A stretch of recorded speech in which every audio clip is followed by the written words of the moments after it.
Hello friends, Vimlesh coaching classes में आप सभी लोगों का स्वागत है। दोस्तों, बीपीएससी टीआरई 4.0 की प्रिपरेशन करने वाली सभी स्टूडेंट्स को दोस्तों इस क्लास को ज़रूर देखना चाहिए, क्योंकि ये क्लास दोस्तों बहुत ही ज़्यादा आप लोगों के लिए महत्वपूर्ण होने वाली है। आज इस क्लास दोस्तों हम बात करेंगे हिस्ट्री का, मीन्स इतिहास का। जैसा कि दोस्तों आपको पता है कि जितने भी बीपीएससी के शिक्षक भर्ती हुई है, चाहे वो टीआरई फर्स्ट की बात किया जाए या टीआरई सेकेंड की बात किया जाए या टीआरई थर्ड की बात किया जाए, इतिहास के दोस्तों लगभग 15 से 16 प्रश्न आपसे पूछे गए हैं।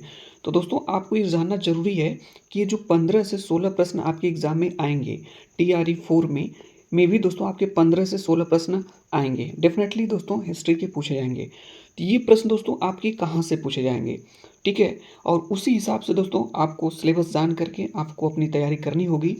जैसा कि दोस्तों हम आपको बता दें कि आपको जो है कि आधुनिक भारत का इतिहास पढ़ना है, ठीक है।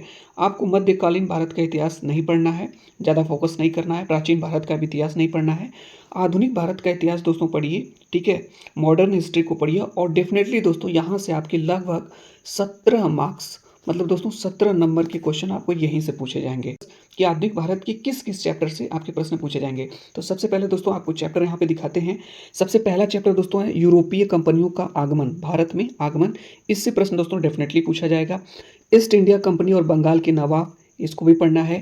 क्षेत्रीय राज्य पंजाब एवं मैसूर, इसको पढ़ना है। क्रम से दोस्तों आपको पढ़ना है, पहले यूरोपीय कंपनियों का आगमन, ईस्ट इंडिया कंपनी और बंगाल के नवाब, फिर क्षेत्रीय राज्य पंजाब एवं मैसूर। इसके बाद इसको दोस्तों आप कहीं कॉपी पे नोट कर लीजिए। इसके बाद आपका है अंग्रेजों की राजनीतिक एवं प्रशासनिक नीतियां, ब्रिटिश शासन का भारतीय अर्थव्यवस्था पर प्रभाव, 1857 की क्रांति। आगे देखते हैं दोस्तों, प्रमुख किसान एवं जनजाति विद्रोह। इसके बाद दोस्तों आपका किसान आंदोलन, ब्रिटिश भारत में शिक्षा का विकास, आधुनिक भारत में प्रेस का विकास, सामाजिक धार्मिक एवं सांस्कृतिक सुधार आंदोलन, राजनीतिक संस्थाएं। इसके आगे चलते हैं। इसके बाद आपको दोस्तों भारतीय राष्ट्रीय कांग्रेस पढ़ना है, भारत में क्रांतिकारी आंदोलन, भारत से बाहर क्रांतिकारी गतिविधियां, बंगाल विभाजन एवं स्वदेशी आंदोलन, मुस्लिम लीग एवं पार्लियामेंटो सुधार, कांग्रेस का लखनऊ अधिवेशन एवं होम रूल लीग, और ट्रेड यूनियन एवं साम्यवादी दल। आगे भी दोस्तों कुछ चैप्टर हैं।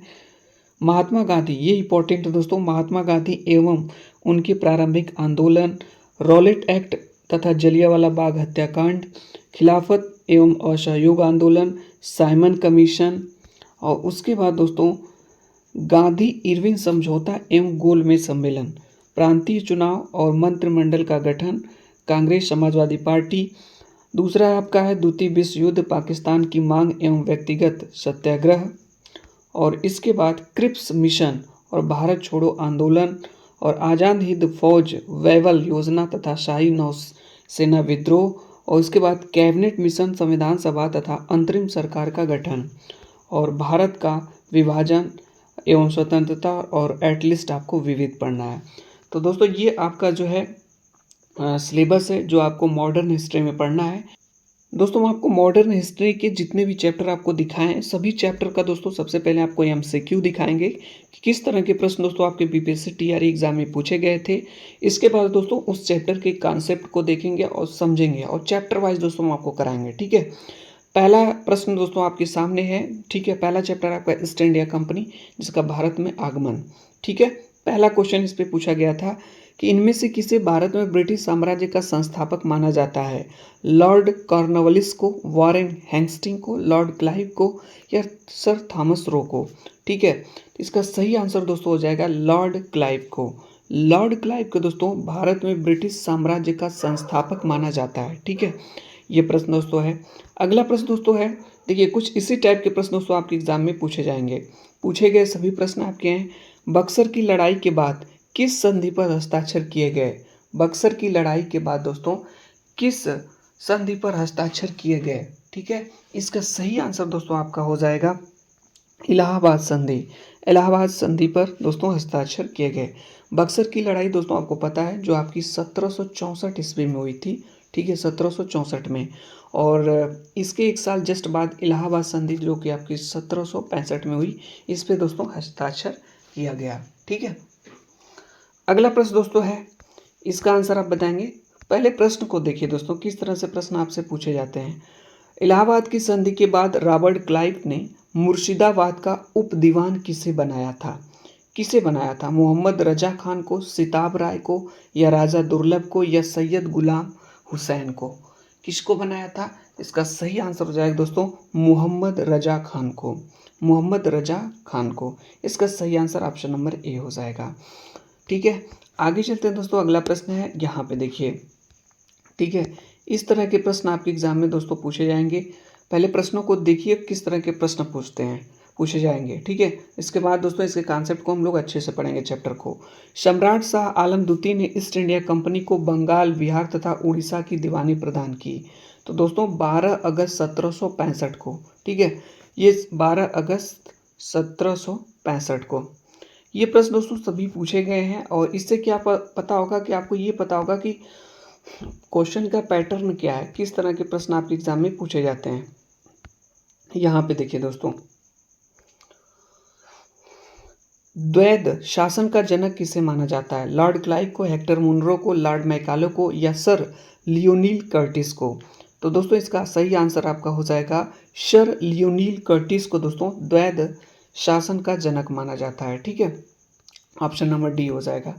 तो जल्दी से देख लेते हैं दोस्तों इन सभी प्रश्नों को। बंगाल में द्विशासन प्रणाली किसके द्वारा लागू की गई? द्विशासन प्रणाली दोस्तों आपका रॉबर्ट क्लाइव के द्वारा लागू की गई। अगला प्रश्न है बहुत ही अच्छा प्रश्न है। अंग्रेजों ने भारत पर लंबे समय तक राज्य कैसे किया? तो दोस्तों बांटो और राज करो की नीति के कारण जो है अंग्रेजों ने भारत पर लंबे समय तक राज्य किया था। इसका सही आंसर दोस्तों ऑप्शन नंबर सी हो जाएगा।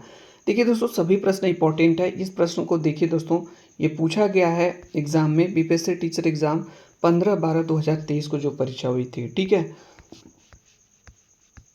यहाँ पे दोस्तों देखते हैं किसने बंगाल में महामारी बंदोबस्त प्रणाली की शुरुआत की? इसका सही आंसर दोस्तों हो जाएगा होल्ड मैकेंजी। होल्ड मैकेंजी ने दोस्तों महामारी बंदोबस्त प्रणाली की शुरुआत की। नेक्स्ट दोस्तों देखते हैं अगला प्रश्न है, बंगाल प्रांत के साथ बिहार प्रांत को कब मिलाया गया? बहुत ही ज़्यादा इंपॉर्टेंट प्रश्न है दोस्तों। बंगाल प्रांत के साथ बिहार प्रांत को कब मिलाया गया? इसका आंसर दोस्तों आप लोग बताएंगे क्या होगा?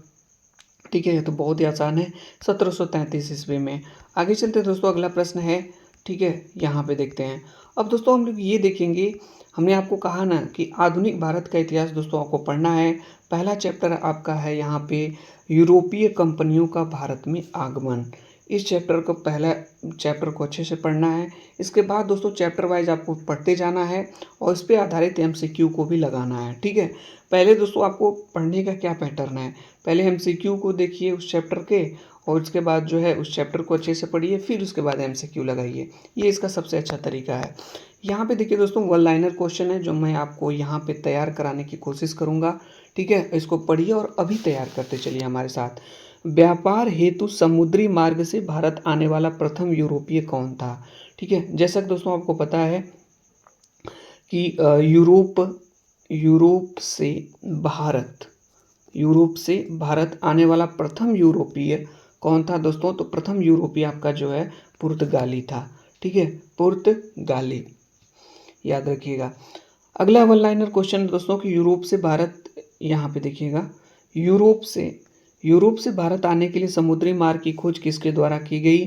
तो दोस्तों वास्को डिगामा द्वारा खोज की गई, जो 17 मई 1498 को 17 मई 1498 को दोस्तों वास्को डिगामा, ठीक है, ये जो है भारत आगमन हुआ इनका।